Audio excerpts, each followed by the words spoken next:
అందరికీ నమస్కారం. అమ్మమ్మ ఇల్లు ఛానల్కి మీ అందరికీ స్వాగతం.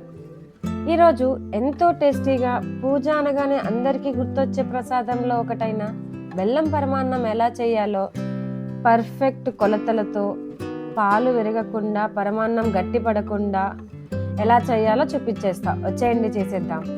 ఈ బెల్లం పరమాన్నం కోసం ఒక గ్లాసు బియ్యం, పావు గ్లాసు కందిపప్పు శుభ్రంగా కడుక్కొని ఒక అర్ధ గంట పాటు నానబెట్టుకోవాలి.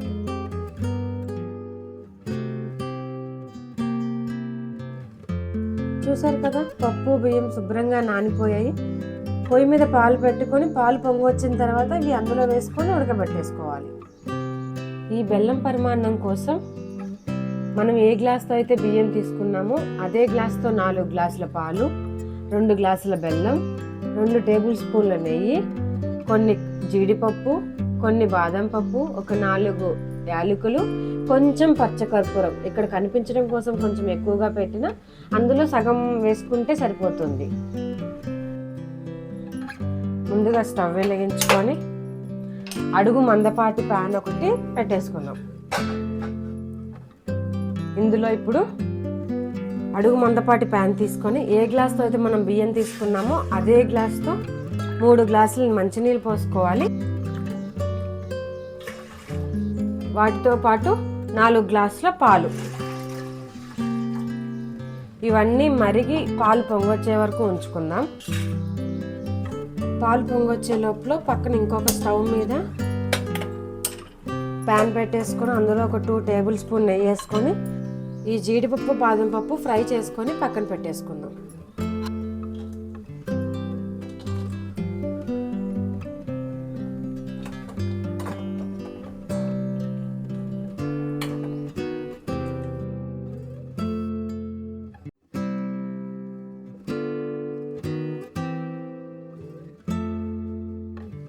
ఇవి గోల్డెన్ బ్రౌన్ వచ్చే వరకు వేయించుకొని పక్కన ఉంచేసుకుందాం.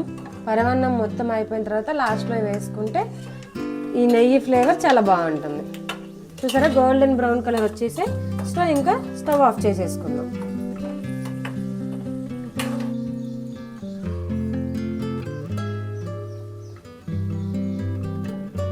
ఇలా పాలు పొంగొచ్చినప్పుడు మీరు పాలు పొంగలి చేయాలి అనుకున్నప్పుడు పొంగని చేయొచ్చు. నార్మల్గా ప్రసాదం చేయాలి అనుకున్నప్పుడు ఫ్లేమ్ సిమ్లో పెట్టేసుకొని నానబెట్టుకున్న బియ్యం కందిపప్పు అందులో వేసేసుకోవాలి. బియ్యం నానబెట్టిన నీళ్లు కూడా ఇందులోనే వేసేసుకోవాలి. మొత్తం 4 గ్లాసుల నీళ్లు 4 గ్లాసుల పాలు అవుతాయి. మళ్ళీ ఫ్లేమ్ హై ఫ్లేమ్లోకి మీడియం ఫ్లేమ్లోకి మార్చుకుంటూ బియ్యం పప్పు ఉడికేలాగా చూసుకోవాలి.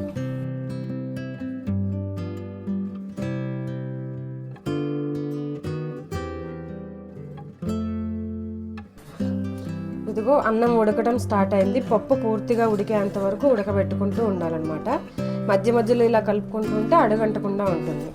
మళ్ళీ ఒక 5 నిమిషాలు ఉడకనిచ్చి మళ్ళీ ఒకసారి చూసుకుందాం. మూత పెట్టద్దు. మూత పెడితే వెంటనే పాలు అనేవి పొంగొచ్చేస్తే మొత్తం కింద పోతాయి.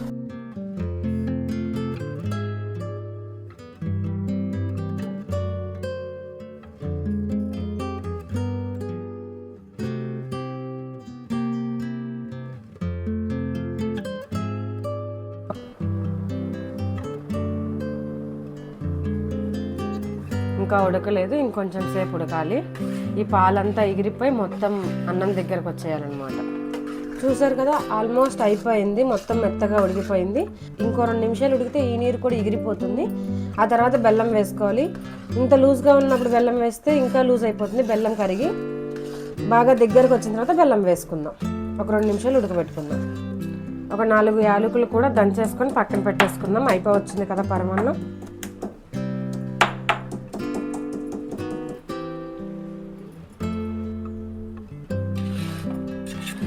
నీరు మొత్తం ఆవిరైపోయింది. ఇంకా బెల్లం మనం యాలకులు వేసేసుకుందాం. సిమ్ లో ఫ్లేమ్లో పెట్టుకోవాలి, లేకపోతే ఇప్పుడు పరమాన్నం మొత్తం అడుగంటేస్తుంది. బెల్లం వేసేసుకుందాం. దంచిపెట్టిన యాలకులు మొత్తం ఇలా కలబెట్టుకొని ఒకసారి ఇక స్టవ్ ఆఫ్ చేసేసుకుందాం. లేదంటే పాలన్నీ ఇరిగినట్లుగా అనిపిస్తుంది. ఒక 5 నిమిషాలు ఇలా ఉంచుకుంటే బెల్లం మొత్తం కరుగుతుంది. చూసారు కదా, స్టవ్ ఆఫ్ చేసిన తర్వాత వేడికే బెల్లం మొత్తం కరిగిపోయిందనమాట. ఇలా ఒకసారి కలుపుకొని కొంచెం లైట్గా పచ్చకర్పూరం వేసుకొని చూడండి, చాలా చిన్న ముక్క వేసుకుంటాం పచ్చకర్పూరం మనం, లేకపోతే ఫ్లేవర్ ఎక్కువైపోతే అస్సలు తినలేమన్నమాట. పచ్చకర్పూరం అంటే తినే కర్పూరమేనండి, ఇంకేంటో అనుకోకండి. దాన్ని కూడా ఒకసారి కలిపేసుకొని మనం ముందుగా వేయించి పెట్టుకున్న జీడిపప్పు, బాదం, నెయ్యి ఉన్నాయి కదా, అవి కూడా పైన వేసేసుకొని ఒకసారి కలుపుకుంటే మన టేస్టీ బెల్లం పరమాన్నం రెడీ. చూస్తుంటూనే నోరు ఊరిపోతుంది. ఎంతసేపు ఉన్నా ఇప్పుడు ఈ పరమాన్నం గట్టి పడదనమాట.